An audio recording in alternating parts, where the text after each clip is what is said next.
Hello সবাইকে, সবাই কেমন আছো? Welcome my page.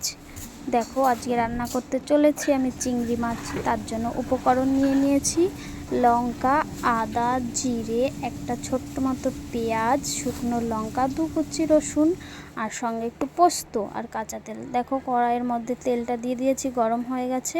এখন মাছটাকে আমি আস্তে করে ঢেলে দিলাম।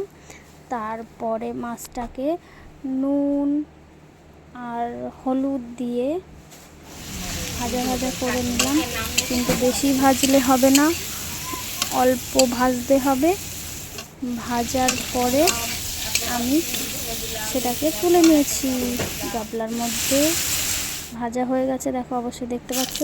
তারপরে আমি শুকনো লঙ্কা ফোড়ন দিয়ে তরকারিটা বসিয়ে দিয়েছিলাম, একটু ফুটছিল, একটু জল দিয়েছিলাম আর ঢাকা দিয়ে দিয়েছিলাম একটু। তারপরে দেখো উতলিয়েছি, দেখতেই পাচ্ছ কি সুন্দর কালারটা হয়েছে।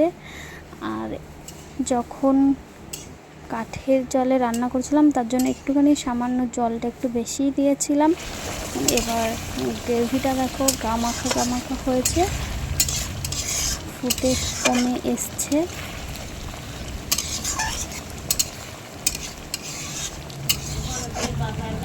তারপরে একটু কাঁচা তেল দিয়ে নামিয়ে নিলাম। দেখো কেমন হয়েছে, সবাই জানিও, অবশ্যই জানিও। আর ভালো লাগলে লাইক কমেন্ট করে দিও।